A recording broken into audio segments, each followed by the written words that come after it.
Hola, soy Max Kaiser y esto es Kaiser Report. A mucha gente le preocupa que el Bitcoin sea una estafa Ponzi, cuando la realidad es que no lo es. Se trata más bien de un proyecto de código abierto creado por voluntarios. Pero sí que hay otras estafas Ponzi. ¿Stacy? Pues sí, Max. Por cierto, este va a ser nuestro último episodio desde México. El siguiente ya lo haremos desde El Salvador. En fin, vamos a empezar con un titular de wolfstreet.com.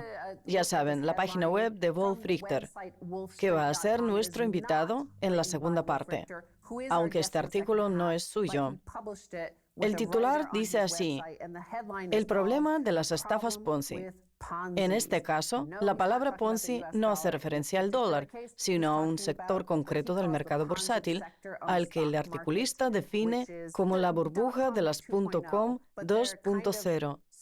El sector lo componen empresas de servicios como la aplicación Robinhood o Peloton, que con la pandemia y el dinero gratuito que se le ha concedido a la gente se han disparado en bolsa a pesar de que sus ingresos sean ficticios. Vamos a profundizar algo más en esa definición. Se trata de una serie de empresas que no tienen ni la posibilidad ni el deseo de ser rentables, sino que han optado por un rápido crecimiento de los ingresos porque el mercado bursátil les recompensa por ello, sobre todo si no hay beneficios. En realidad, la principal actividad de las empresas que componen el sector Ponzi es la promoción bursátil, que les permite recaudar capital y financiar un crecimiento no rentable, mientras sus miembros venden sus acciones a unos precios desorbitados. Sin embargo, ahora las acciones de esas empresas están en caída libre, lo cual ha dado lugar a otro problema. Y ese problema son las rondas de financiación a la baja.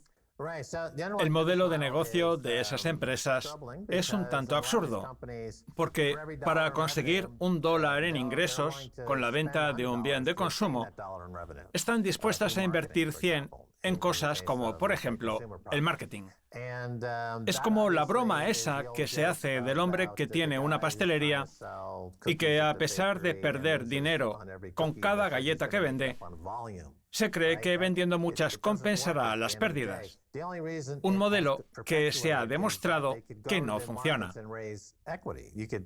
El único motivo por el que se ha perpetuado es porque permite recaudar capital en los mercados gracias a los intereses cero, que hacen que esas acciones se puedan vender a pesar de que esas empresas tengan garantizadas las pérdidas. Por eso se trata de una estafa Ponzi. Y al igual que sucede en todas las estafas Ponzi, como la de Bernie Madoff, llegará un punto en el que la posibilidad de recaudar dinero nuevo se acabe, porque los inversores cuyos fondos hacen falta para que la empresa no se vaya a pique dirán: si la empresa tiene más difícil acceder al capital, nosotros no vamos a pagar lo mismo por las acciones. Nos las tendrán que vender más baratas, a un precio más acorde al valor real de la entidad. Y ahí es cuando se produce esa ronda de financiación a la baja, de manera que los últimos en invertir acabarán perdiendo dinero, dando lugar a un proceso de caída libre similar al que ocurrió en el 2001 con la crisis de las .com, que se llevó por delante el 90% del valor del Nasdaq, o lo que es lo mismo, $5 billones. Ya sé que ahora $5 billones pueden parecer una minucia, pero desde luego por aquel entonces se trataba de una cifra enorme. Sí, pero hay que tener en cuenta que la estafa Ponzi de Bernie Madoff era ilegal. Estaba pensada desde el principio para engañar a la gente. En cambio, las empresas que conforman este sector del que hablamos no buscan engañar a nadie, porque los bienes y servicios que ofrecen están allí. Son los inversores los que, al aceptar comprar a esos precios tan altos, han perpetuado este modelo Ponzi. Pues la madre de todo esto es Amazon. Exacto. Durante la burbuja de las .com, Amazon perdía un dineral todos los trimestres, pero le daba igual, porque lo que buscaba por encima de todo era deshacerse de la competencia. Hasta que llegó el día en que por fin Jeff Bezos pudo anunciar beneficios. Y ahora se trata de una de las personas más ricas del planeta. Ese es el problema, que todo el mundo se cree Jeff Bezos y que su empresa es el nuevo Amazon. Sí. Cuando seguramente casos como el de Amazon no vuelvan a repetirse, a pesar de todas las imitaciones que cotizan ahora mismo en el Nasdaq. Igual tener pérdidas vuelve a significar lo de siempre, perder dinero. Efectivamente. Y eso que has dicho tú de que todo el mundo se cree que su empresa es el nuevo Amazon, también lo dice el artículo. De hecho, es el argumento que emplean para justificar las pérdidas ante los inversores. El problema es que con la inflación que tenemos actualmente, muchos empiezan a cuestionarse ya la viabilidad de ese modelo Ponzi. Por cierto, el artículo también señala que si estas empresas Ponzi quieren obtener beneficios, lo que tienen que hacer no es seguir creciendo, sino disminuir su tamaño, que es justo lo contrario de lo que desean los inversores. Y más concretamente, el articulista habla del caso de Peloton, cuyas acciones han caído un 75% respecto a su máximo histórico, y podrían llegar a hacerlo hasta un 90% porque su precio estaba muy por encima del real. No digo que Peloton haya hecho nada ilegal o inmoral, lo he puesto como ejemplo porque aunque no parece encajar en la idea que tiene mucha gente de una estafa Ponzi, lo es. Muchos de los máximos exponentes del sector Ponzi de mayor éxito son empresas cuyos bienes de consumo tienen una gran aceptación entre el público y cuyos responsables de verdad creen estar mejorando el mundo. Además, como los inversores les recompensaban por crecer tan deprisa, eso han hecho. El problema es que ahora los inversores pierden dinero en varias inversiones a la vez dentro del sector y su paciencia empieza a agotarse. La lógica dice que para ser rentable, Peloton no debe seguir creciendo, sino disminuir su tamaño, una experiencia desagradable que hará que se diluya gran parte del capital. Dos cosas. Para que una empresa disminuya su tamaño en pro de la sostenibilidad, tiene que arrojar beneficios constantes a lo largo de los trimestres y los años. Y además, su capital no debe verse inflado artificialmente por la venta de acciones, que es a lo que se recurre habitualmente para alimentar ese modelo que pierde dinero. El problema es que sus beneficios constantes no llegan jamás, lo que significa que esas empresas van a irse a la quiebra. Igual que sucedió en la crisis de las .com, que se llevó por delante a un montón de compañías de las que no se ha vuelto a oír hablar. Y lo mismo va a pasar en esta era de milagroso crecimiento bursátil. Es más, el otro día leía que en el último año hemos pasado de 30 empresas unicornio a 300, lo que me recuerda a una bañera repleta de juguetes rotos que Elizabeth Warren, desde el Congreso, llena de liquidez al 0% hasta que los juguetes ascienden a la superficie del mercado de deuda. Ahí es cuando la inflación empieza a mostrar su lado más oscuro, como cuando se le quita el tapón a la bañera y entonces el agua se va por el sumidero y solo quedan los juguetes rotos al aire. Y es entonces cuando los inversores se dan cuenta de lo absurdo de invertir en esa basura y adivinen qué pasa. Dejan de hacerlo. Pues ya que hablas del Congreso, el problema es que, a diferencia de las estafas Ponzi ilegales, las concebidas desde un principio para engañar, como fue el caso de la de Bernie Madoff, muchas de las que hablamos ahora han sido posibles gracias precisamente al Congreso y a la Reserva Federal, en tanto en cuanto son ellos los que fomentan la economía Ponzi del mercado bursátil y del mercado inmobiliario. Y es que la intención de las autoridades con eso de inyectar tanto dinero es que el precio de los activos suba para que la gente se sienta bien, gaste más y luego encima vote al partido político correspondiente. Durante nuestro periodo vacacional aquí en México, ya les hemos contado que en el 2021 los inversores minoristas invirtieron en bolsa 1,1 billones de dólares, lo que, para hacernos una idea, equivale a la suma de los 19 años anteriores. Y eso también guarda relación con la subida de los precios. Pues a eso hay que sumarle el hecho de que esas empresas no tienen beneficios. Exacto. Sino más bien pérdidas. Una ilusión que se sostiene únicamente gracias a Elizabeth Warren, que con su política de seguir creando dinero fiat, hace que las acciones de esas empresas sigan subiendo con independencia de la rentabilidad de dichas entidades. Ahora bien, llegará un punto en que la ilusión se desvanezca y la gente se dé cuenta de esa ausencia de beneficios. Y como ya hemos contado muchas veces, cuando eso sucede, está ya una crisis, ni más ni menos. Pues a mí ese modelo me recuerda al de muchos imperios, que como tienen la necesidad de seguir creciendo para dar respuesta a la exigencia de su población de vivir como aristócratas, se expanden continuamente hasta que ya no les queda ningún territorio que conquistar. Y entonces se dan cuenta de que toda esa extensión de terreno es muy cara de mantener, igual que sucede con las empresas que ven comprometida su viabilidad por la última expansión realizada con el objetivo de contentar a los inversores. Es más, lo que pronostica el articulista sobre la necesidad de que esas empresas disminuyan su tamaño para convertirse en rentables es lo mismo que ocurre con los imperios. Lo que pasa es que, tal y como cuenta el artículo, las estafas Ponzi no hacen eso. Al contrario, no dejan de expandirse hasta que se vienen abajo, que es justo lo que nosotros venimos vaticinando que va a sucederle a Estados Unidos, un imperio que se rige exactamente por ese mismo modelo. Ya hemos hablado profusamente del complejo militar industrial, del poder de la CIA, de la colonización de Latinoamérica, de la manipulación de las elecciones en terceros países, del modelo económico de John Perkins, autor de Confesiones de un sicario económico, etc. Es más, son ya 15 los gobiernos latinoamericanos que ha derrocado Estados Unidos. El problema es que, como ya no le quedan gobiernos que derrocar, ha decidido ir a por sus ciudadanos, los propios estadounidenses, que desde hace 20 años son objeto de espionaje por parte de la CIA y víctimas de los robos de las empresas tecnológicas. Utilizando la terminología de la CIA, Estados Unidos se ha convertido en una república bananera. Lo que pasa es que eso también tiene un fin porque se han cargado tantos estadounidenses a base de sobredosis que ya no les quedan ciudadanos a los que robar. Ahí es cuando el imperio se desmorona. Pues según el artículo, el único objetivo de ese modelo es vender acciones al precio más alto posible para beneficio de los directivos de esas empresas, que es exactamente lo mismo que han hecho en las últimas 2 décadas los políticos más poderosos de Estados Unidos, todos ellos pertenecientes a la generación silenciosa. O bueno, todos salvo Trump, que pertenece a la siguiente, la del baby boom. Inflar el valor de sus carteras de acciones en detrimento de generaciones posteriores, como la del milenio o la Z.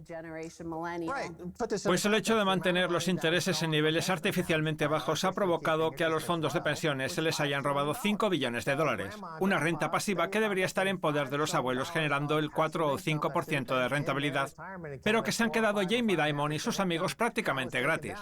Y encima ese dinero lo usan para inflar el precio de las acciones en el Nasdaq y posteriormente venderlas, una práctica de la que también sacan tajada Elizabeth Warren y Nancy Pelosi al operar con información privilegiada. Luego se quejan de los directivos de las empresas a las que regalan dinero cuando resulta que ellas son las primeras en beneficiarse de ello, en lo que constituye una señal inequívoca del fin del imperio. Pues que se marchen, cierren la puerta al salir. Hasta luego. Pues sí, si queremos salvar los elementos viables de la economía, hay que disminuir el tamaño del imperio de la deuda. Hay que quemar el pueblo para salvarlo. Esos elementos viables son la gente de entre 18 y 45 años, la más afectada por las sobredosis y los suicidios, y eso es porque el modelo económico Ponzi no funciona.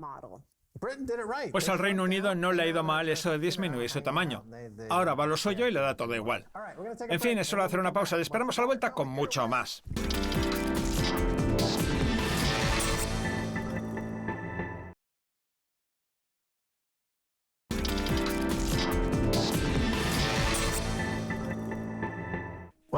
Bienvenidos de nuevo a Kaiser Report. Soy Max Kaiser. Es hora de hablar con Wolf Richter de wolfstreet.com. Bienvenido de nuevo, Wolf. Hola Max, gracias por invitarme de nuevo.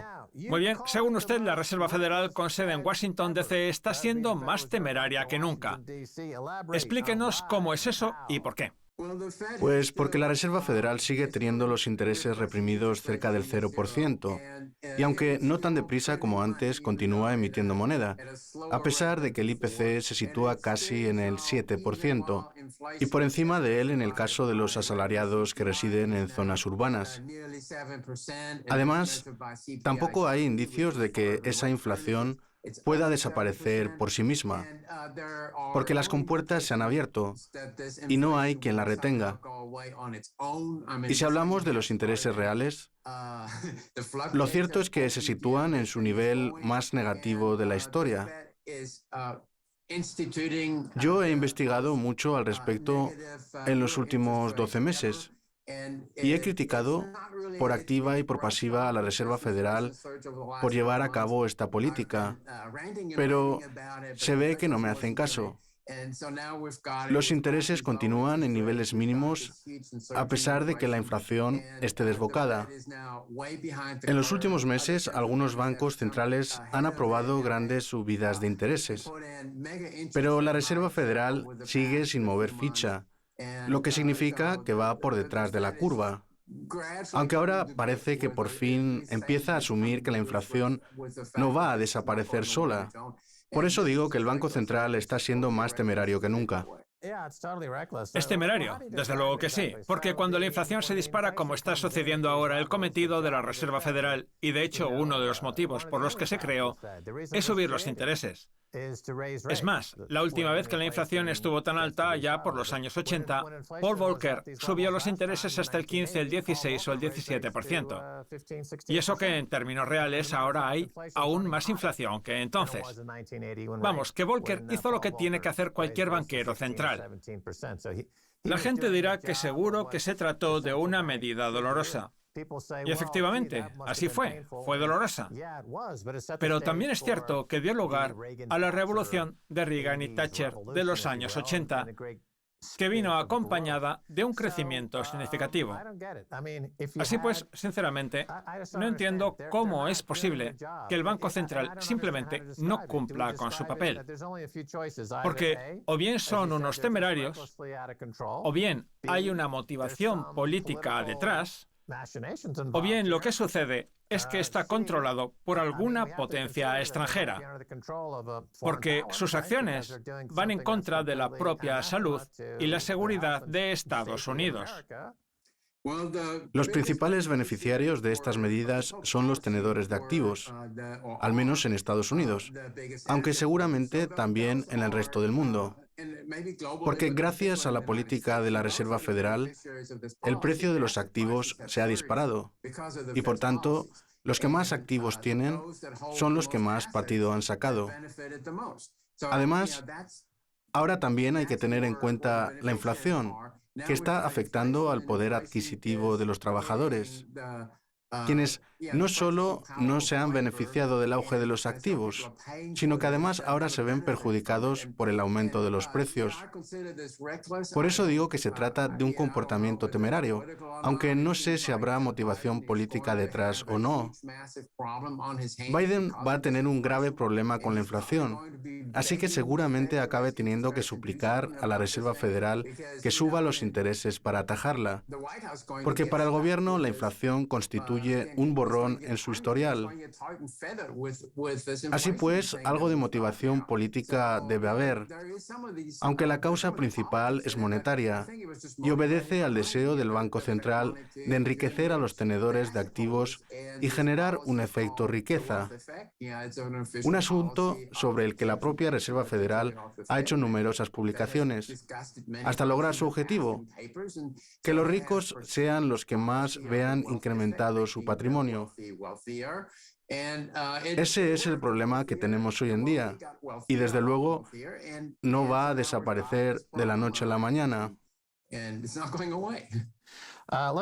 Muy bien, vamos a hablar ahora de Elizabeth Warren, que achaca la inflación a la avaricia de los directores generales de las grandes empresas. ¿Acaso no entiende que si el dinero se devalúa, aumenta la inflación? ¿Acaso no sabe que 2 más 2 es igual a 4? Porque la verdad, no creo que se trate de una persona analfabeta o que no tenga estudios. Digo yo que alguna neurona deberá de tener. ¿Qué le pasa? ¿Para quién trabaja? A ver, además de un tema monetario, la inflación es también una cuestión psicológica que lleva a la gente a aceptar según qué precios, aunque sean más altos. Por ejemplo, eso fue lo que pasó hace un año con los automóviles, tanto los nuevos como los de segunda mano, que se dispararon, a pesar de tratarse de un artículo no esencial. La mayoría de la gente puede tirar unos meses más con su vehículo actual. Es decir, que lo de pagar más se trató de una decisión voluntaria, de ahí que sea algo psicológico. Yo la verdad es que me quedé alucinado, porque después de investigar a fondo el asunto, no entendía cómo era posible que la gente estuviera dispuesta a pagar lo que fuera por un bien que no es de primera necesidad. Y ahí fue cuando empecé a temer por ese cambio de mentalidad. Porque si las personas no quieren, la inflación no se acaba. El problema es que con tanta emisión de moneda, los ciudadanos y las empresas tienen los bolsillos llenos, y eso hace que la gente esté dispuesta a pagar esos precios de locura, sin ni siquiera tratar de regatear para conseguir una oferta mejor. La única forma de controlar la avaricia, que es la clave de todo, es la resistencia a las subidas de precios. Pero si esa resistencia desaparece, como ha sido el caso, entonces la avaricia se desboca y todo el mundo está dispuesto a pagar. Las empresas, los consumidores y hasta el propio Estado.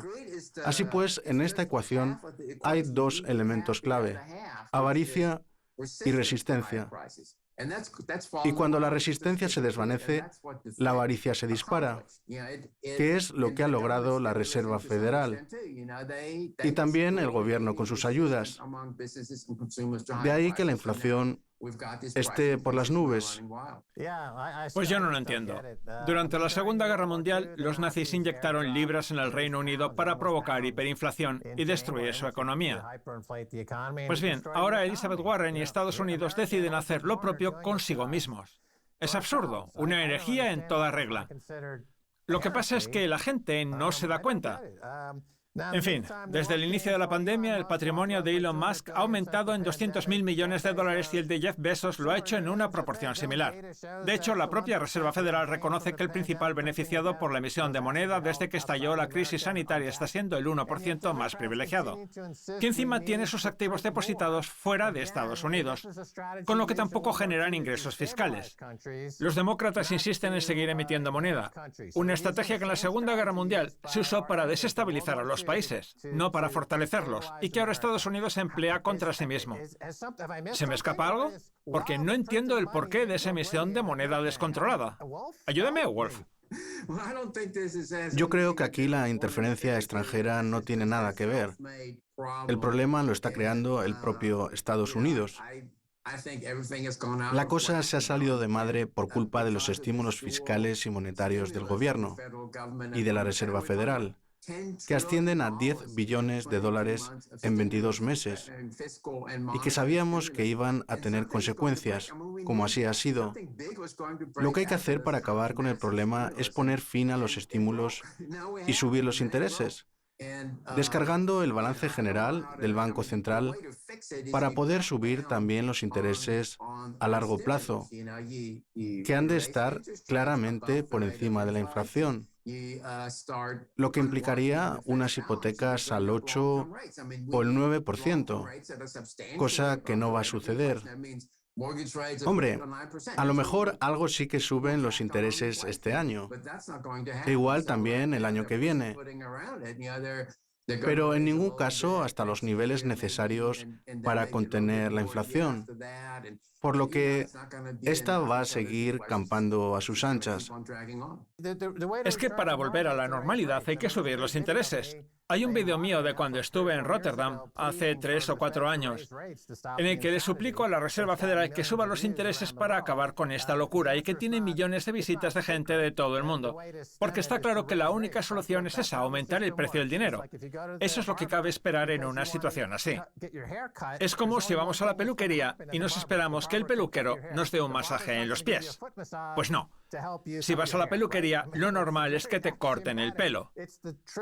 Así son las cosas, Wolf. Llevamos 5, 6 o 7 años diciendo que hay que subir los intereses, pero nada. Y el hecho de no hacerlo está provocando un montón de muertes por sobredosis y suicidios entre los estadounidenses. Bueno, yo creo Se está que... monetizando el suicidio.